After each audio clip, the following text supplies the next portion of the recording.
네, 내 삶의 목적, 이유, 그것이 있기 때문에 내가 살아갈 수가 있다. 여러분의 삶의 목적은 무엇입니까? 삶의 이유는 어디에 있습니까? 이걸 스스로에게 한번 질문한다면 우리도 이 지선 양처럼 뭔가 다르게 하나님 앞에 나가지 않을까 생각을 봅니다. 지선아 사랑해, 이 책 여러분들 읽어보신 분들도 있을 거예요. 거기 보면 굉장히 하여튼 감동적, 오늘 영상에서도 통해서도 많이 느끼고 보아왔지만, 이 지선아 사랑의 책 주인공, 오늘 영상의 주인공 이 지선 양은 지금 그때 당시 2000 몇 년도였죠? 10 몇 년? 서울 갈산동에 살던 26세 자매였다는 것이었죠. 아주 예쁜 자매였잖아요. 이화여대 유아교육과를 졸업한 정말로 아리따운 여인. 그런데 대학교 4학년 때 도서관에서 공부를 하고 돌아오는 오빠와 함께 집에 돌아오다가 그 음주운전 차량에 7중 교통사고가 나서 또 화재가 나서 온몸에 화상을 입었다는 거죠. 그래서 55%의 3도 화상, 이걸 입게 된 거예요. 그때 응급실에 실려갈 때 주변 사람들이 살 가능성이 없다. 그래서 오빠에게 마지막 작별 인사를 할 정도로 중상을 입었다고 합니다. 병원에 가보니까 병원 의사들이 4년, 5년 만에 한번 나올까 말까한 이 중상 환자들로 이시선 씨를 의사들도 치료를 그냥 포기한 상황이었다고 합니다. 그러니까 그럼에도 불구하고 7개월 동안 입원하면서 11차례 수술하고 그 화상, 그 맨살에다가 병균이 막 침범하지 못하도록 소독을 자주 하는데 너무 소독할 때마다 얼마나 아픈지 말할 수 없는 고통 가운데 치료를 받았다고 해요. 저도 이 화상 치료는 안 받아봤는데 우리 슬비가 좀 몇 개월 전에 그런 치료를 받을 때 정말 힘들어했던 모습을 제가 볼 수가 있었습니다. 자, 이선 씨는 일단 3년이 지난 후에 모습을 보니 그 예전에 예쁜 모습은 다 사라져버리고 온 얼굴이 여러분 오늘 화상에서 영상에서 보다시피 정말 화상 입은 어떻게 보면 쭈글쭈글한 얼굴로 바뀌게 되지 않았습니까? 그럼에도 불구하고 이 지선 양이 지금 이렇게 인터뷰를 하고 지금은 이제 시간이 많이 흘렀죠. 상담학 공부도 하면서 정말 많은 사람들을 살리고 세우고 키우는 귀한 영향력을 주는 이 삶의 목적을 바라는 하나님께서 나에게 이 삶을 주신 이유를 알면서 그 삶대로 긍정적인 마음을 가지고 살아가고 있다는 귀한 메시지가 있는 영상이었습니다. 그래서 제가 몇 군데 여러분이 좀 더 감동을 받기 위해서 화면 한번 보면서 지선아 사랑의 책 내용이 몇 가지입니다.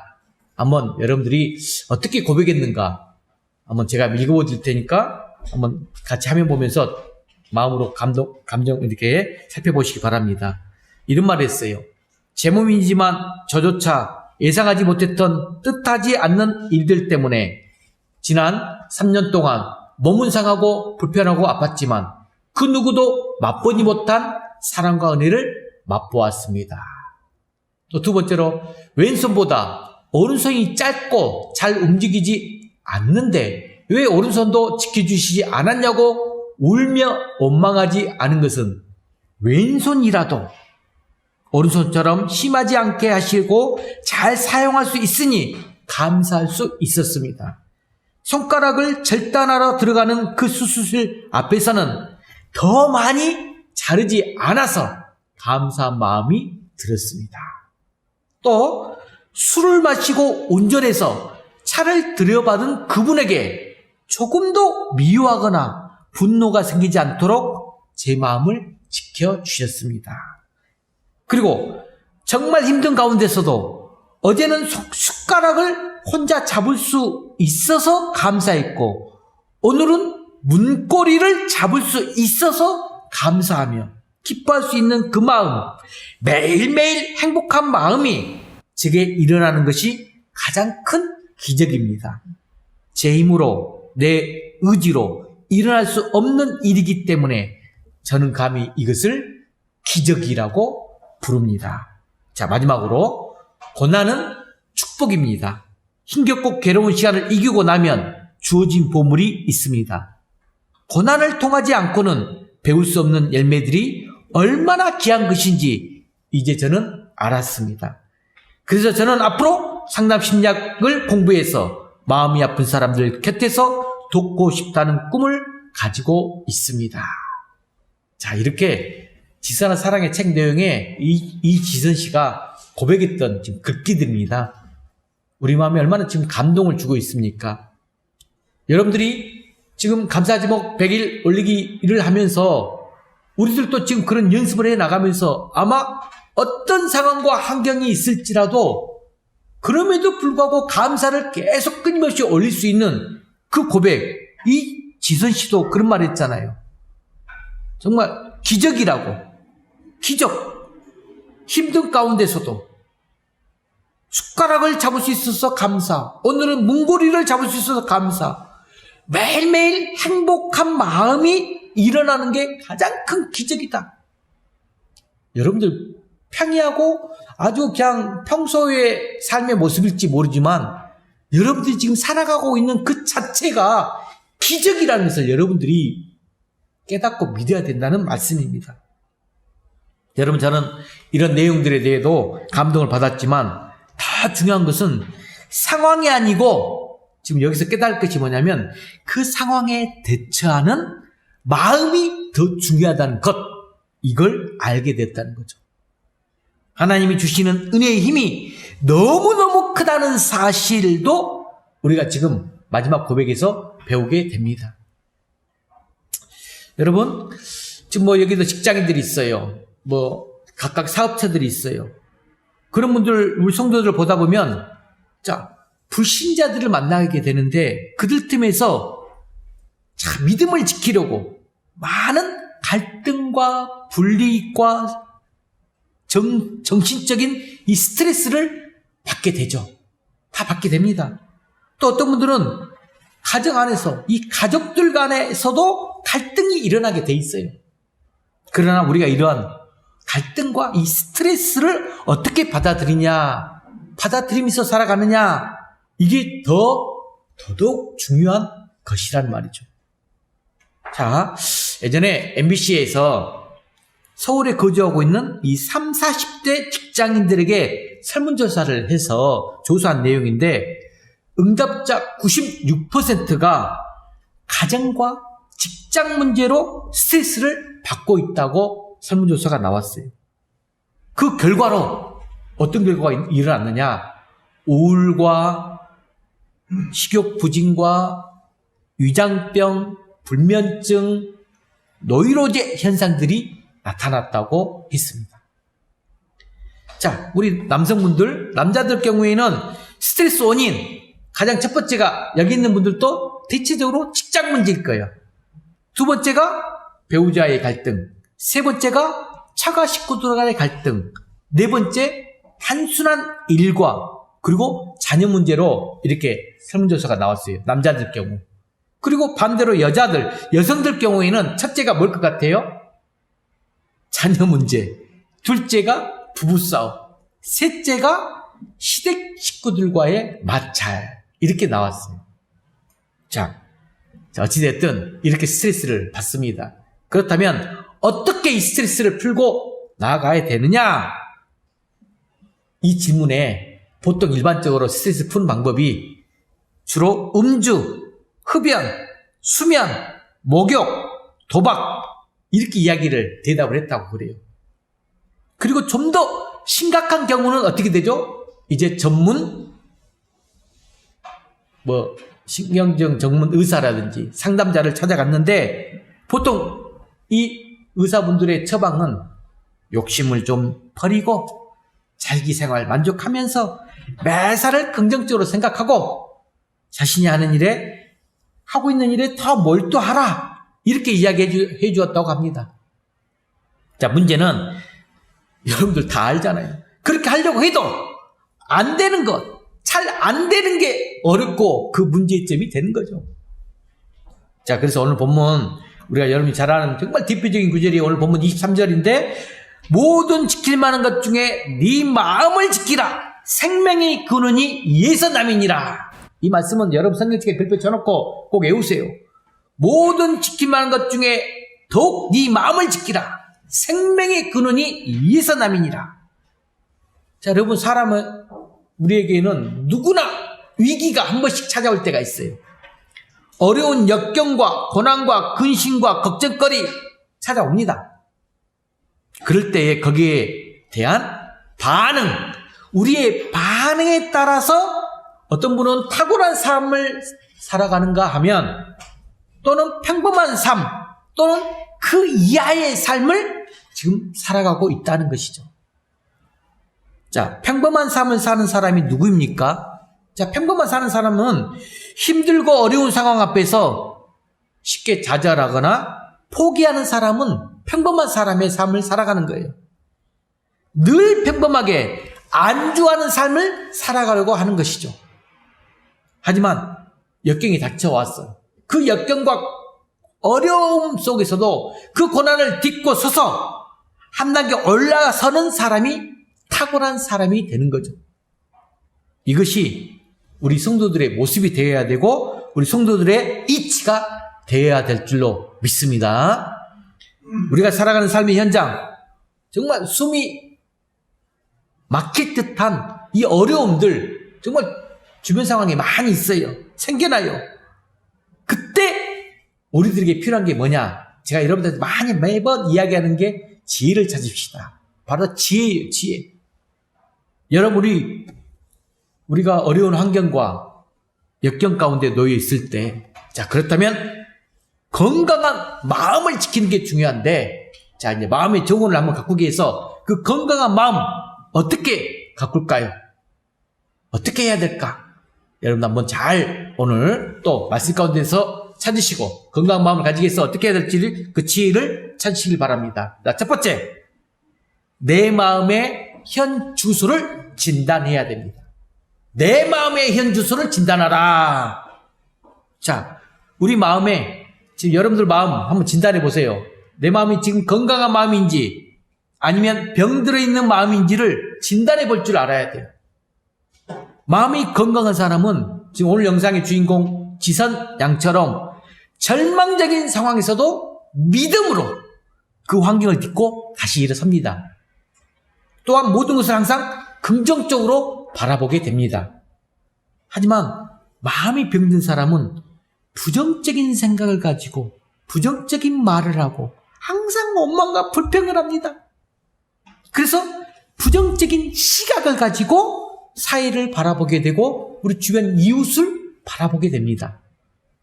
우리의 마음을 병들게 하는 요소들 많이 있죠. 자, 여러분, 마음이 병들게 하는 요소들, 첫 번째가 탐욕, 두 번째 야식, 세 번째 질투, 그리고 분내는 것, 특히 교만, 이런 것들이죠. 그리고 가장 중요한 게 뭐다? 부정적 생각이라는 거예요. 가장 중요한 게 부정적 생각.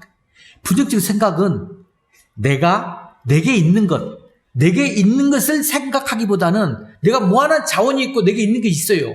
그걸 생각하기보다는 나에게 없는 것만 항상 생각하게 되는 것이 부정적 생각이에요.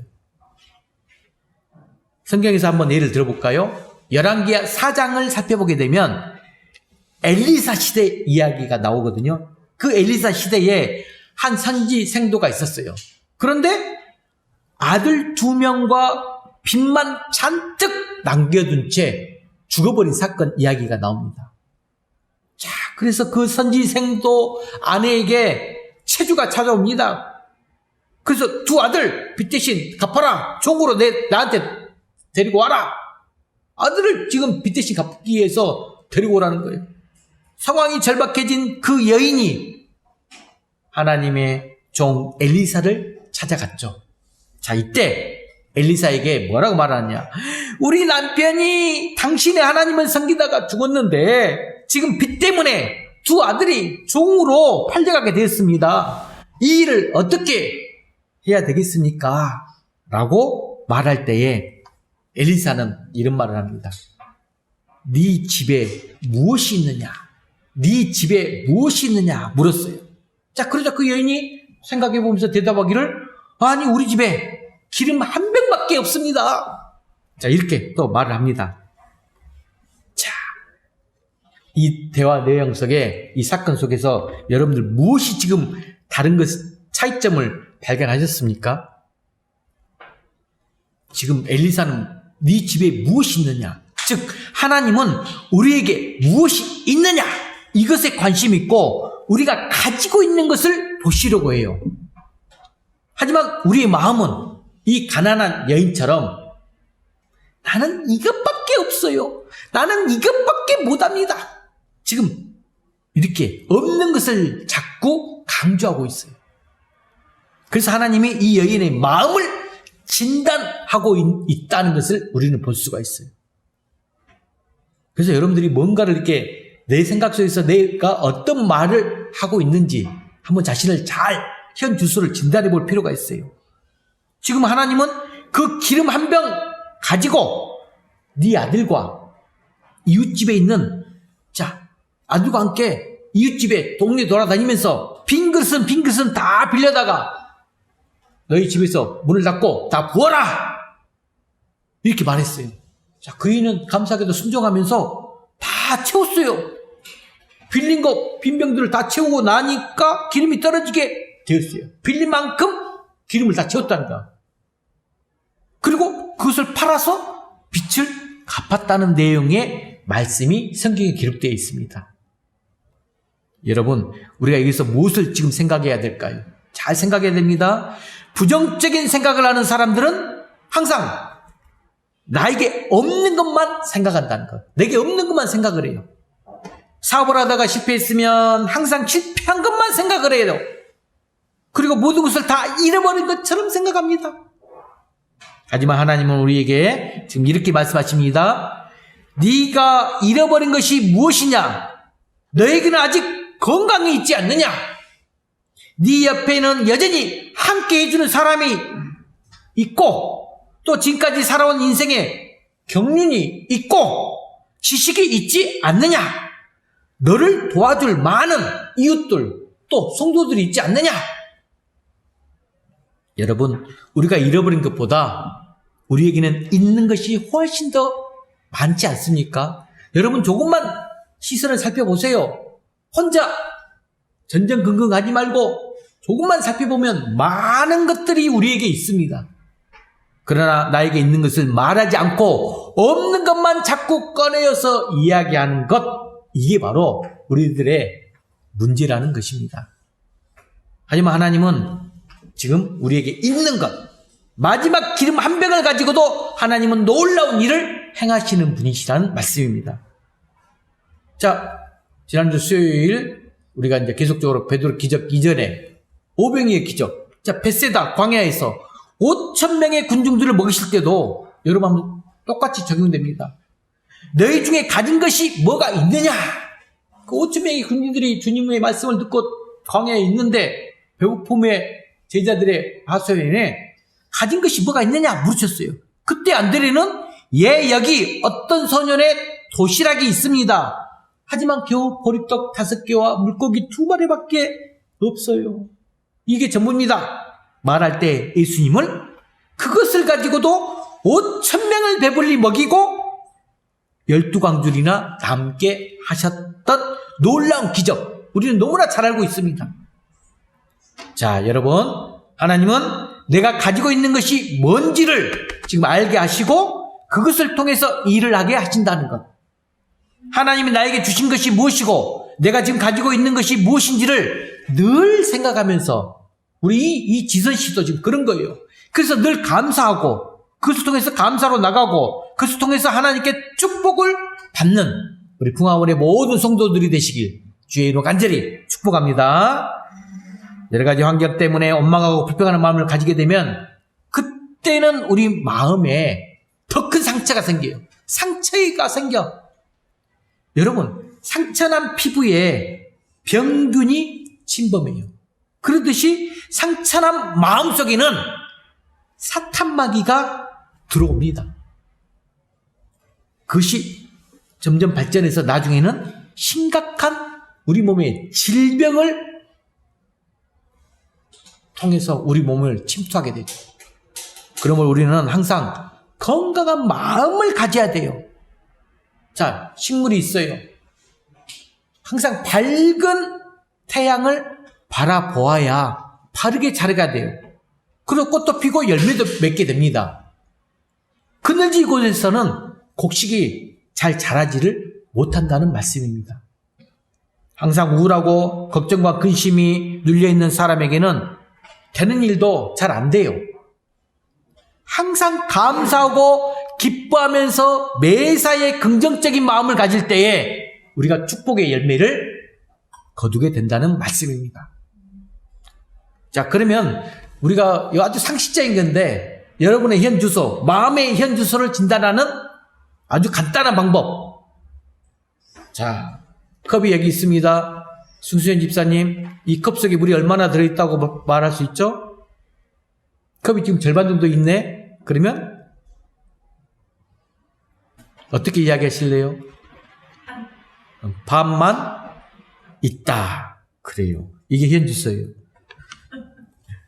컵에 들어있는 물을 이야기할 때 마시고 남아서 있는 물을 보고 나서 마음이 건강한 사람은 아직도 절반이나 남았네. 이렇게 말합니다. 그러나 마음이 병든 사람은 절반밖에 없네. 없는 것에 대해서 말을 해요. 우리의 삶의 모든 현장에서 여러분들의 입술이 한번 여러분들도 습관처럼 내가 무의식적으로 없는 것만 말을 하고 있는가? 혹시 긍정적으로 더 이야기를 하고 있는가? 그래서 없는 것을 말하지 말고 있는 것에 대해서 말을 할 때에 우리가 건강한 마음을 가지고 살아갈 수 있다는 말씀입니다. 그래서 저는 우리 교회에서 이 건강한 마음이 다 풍성하길 원하는데 아마 표본이 표집사님이구나. 항상 입술에서 긍정적 있는 것을 찾으려고 노력하는 모습을 제가 좀 많은 삶 속에서 보아왔습니다. 위트를 했는데 표본이 표집사라고 안 웃어주시네. 그래요. 자, 현 주소를 진단해보고 두 번째는 여러분들 이 상한 마음 있잖아요. 이거 꼭 치료받아야 돼요. 상한 마음이 있으면. 사람이 실패하거나 어려움을 당할 때 반드시 낙심하게 되는 것, 우리 건강적인 심리적인 마음이에요. 또 스트레스 받게 돼요, 당연히. 그러면 그 스트레스가 쌓여서 몸으로 반드시 이 반응을 해요. 그래서 질병으로 나타나게 돼요. 이게 정상적인 것이거든요. 우리 대부분 통증이나 염증, 여러분들 마음속에서 어떤 종기, 이거 대부분 스트레스를 받아서 일어나는 증상들이에요. 우리 몸 육체에 가끔 우리가 검사하다 보면 종기 한두 개씩 발견돼요. 대부분 스트레스입니다. 그것을 방치하게 되면, 놔두게 되면 나중에 감당할 수 없는 상황으로 나가게 되죠. 그래서 반드시 또 떼어내야 돼요. 이 상처받은 마음 오랫동안 이렇게 품고 있으면 뿌리를 깊이 내리는 것 같아서 잘 뽑히질 않아요. 제가 이런 경험을 많이 합니다. 우리 주차장 쪽에 풀이 그늘지고 햇빛이 막 쏴서 너무 잘 자라요. 조금 있을 때는 발로 막 밀어도 탁탁탁 없어져. 좀 하나 큰 거 놔뒀더만 안 뽑혀요. 뽑히질 않아. 괜히 갖고 와야 돼. 어쩔 수 없이 잘라야 돼.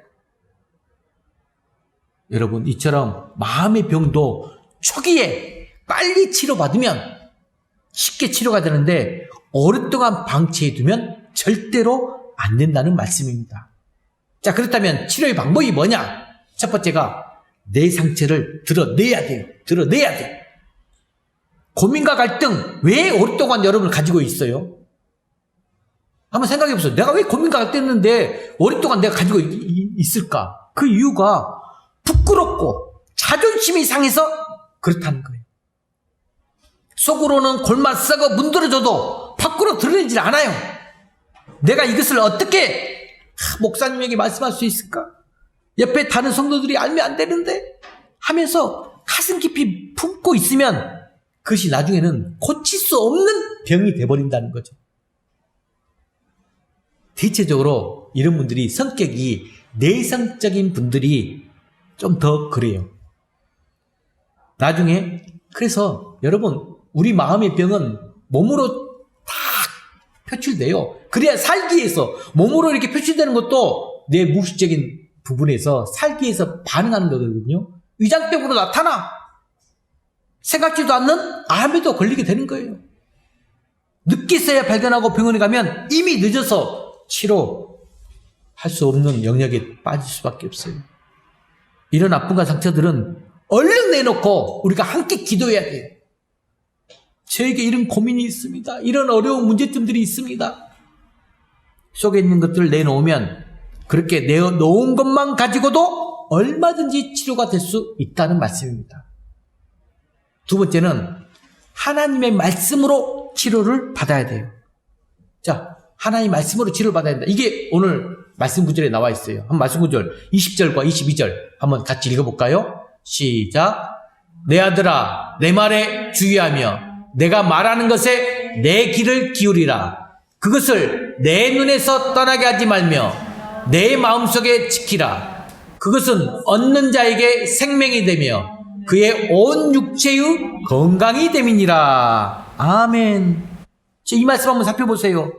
말씀에 주의하고 말씀에 귀를 기울이고 말씀을 마음에 새기면 그것을 얻는 자에게 뭐가 나온다? 생명이 되게 하고 온 육체에 건강이 된다. 지금 이렇게 말씀하고 있다는 거예요. 그러면 여러분들이 이렇게 지금 주일날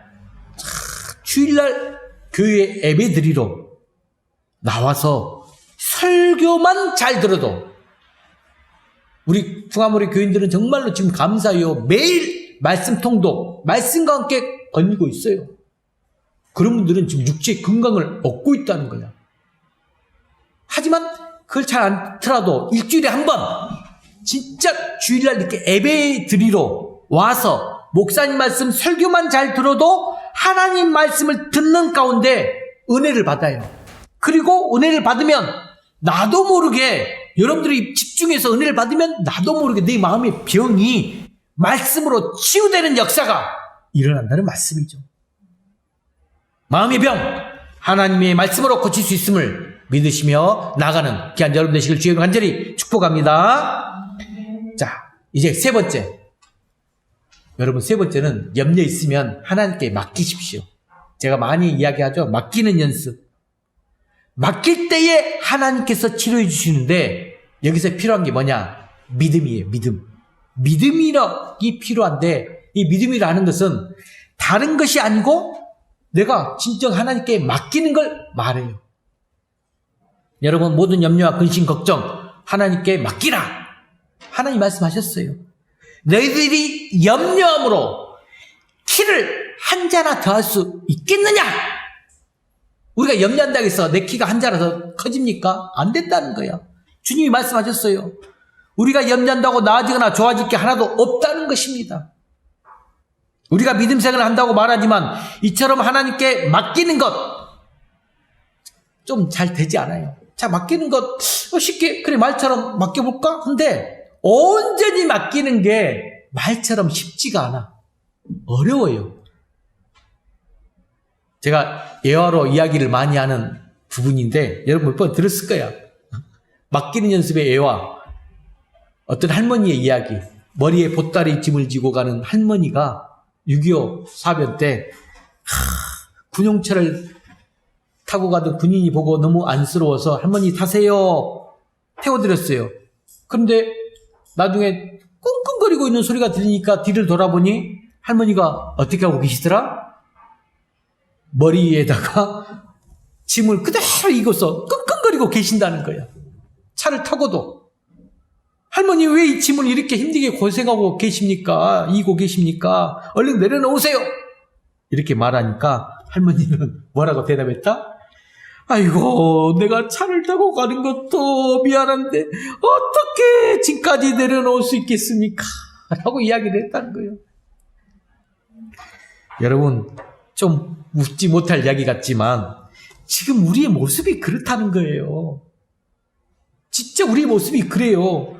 우리가 하나님께 나와서, 자, 이 시간 예배 드리고 있어. 하나님께 나와왔어. 몸은 지금 이 자리에 딱 있는데, 천국 백성이 되었는데, 주님 믿음으로써, 걱정과 근심 다 그대로 짊어지고 있다는 우리의 모습 현실이에요.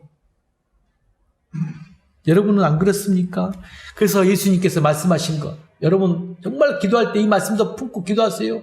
수고하고 무거운 짐진 자들아 다 내게로 오라. 내가 너희를 쉬게 하리라. 오늘 이 자리에 하나님이 이 자리에 왜 우리를 불러주신 이유, 바로 마음의 쉼을 주시기 위해서라는 것. 쉼을 얻기 위해서 여러분 하나님께 다 맡기시길 바랍니다.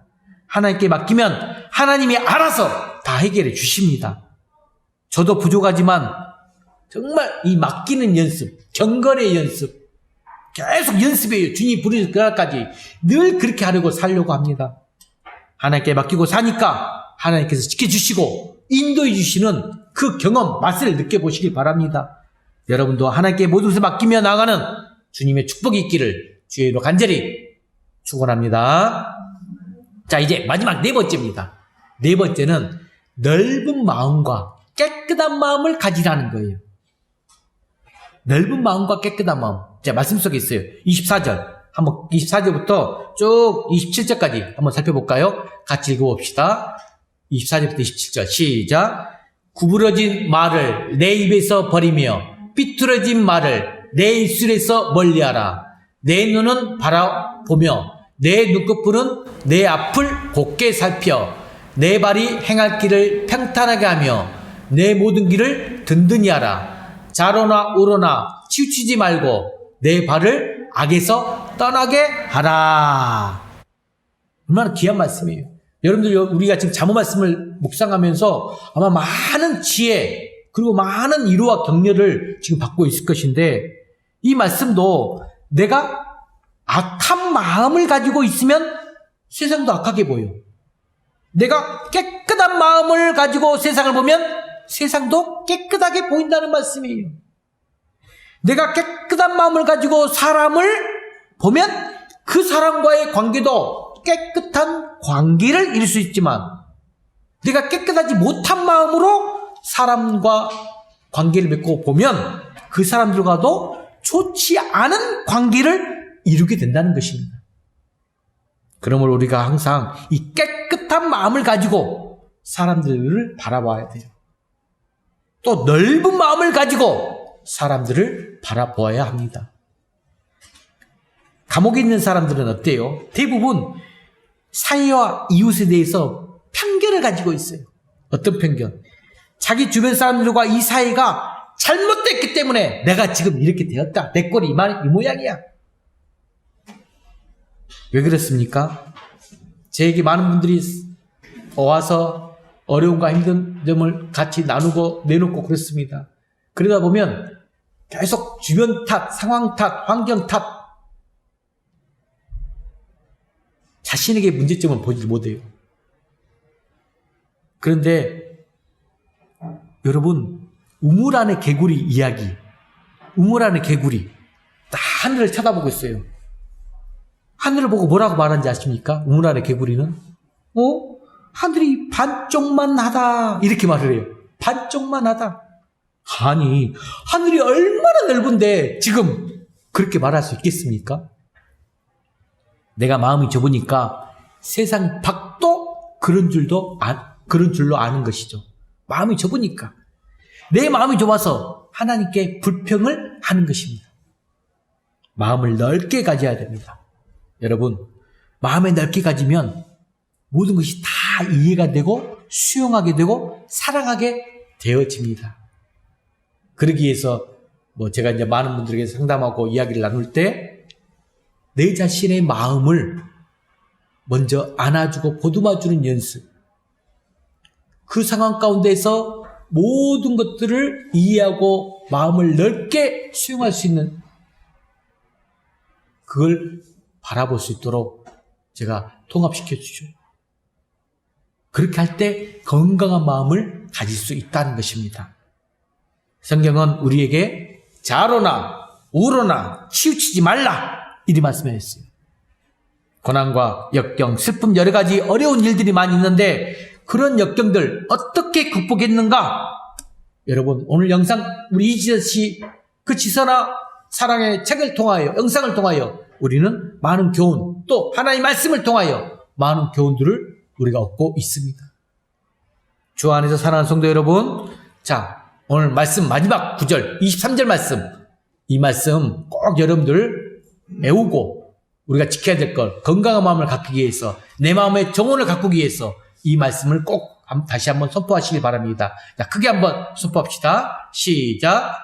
모든 지킴만한 것 중에 더욱 내 마음을 지키라. 생명의 근원이 이에서 남이니라.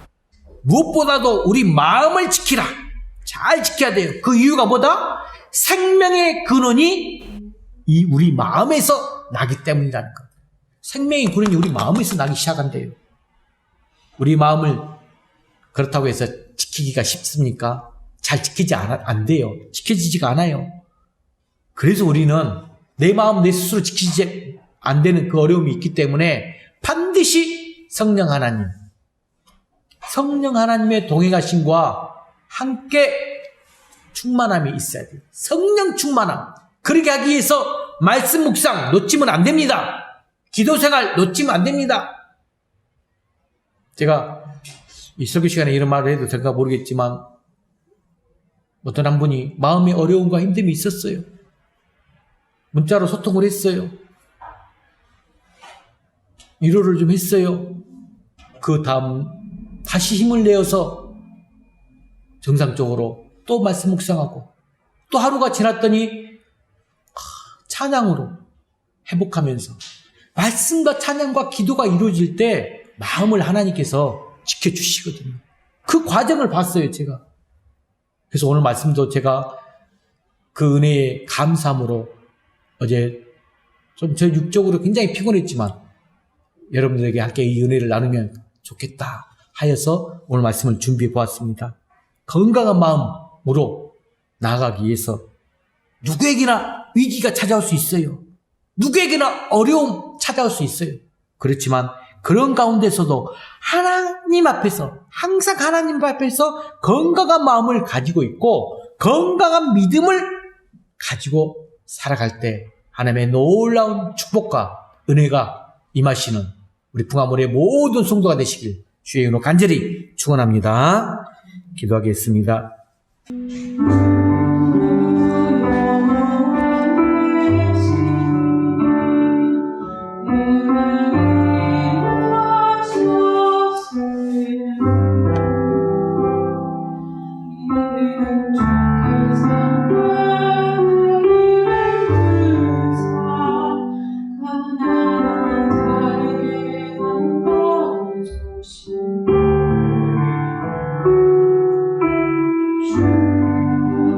주여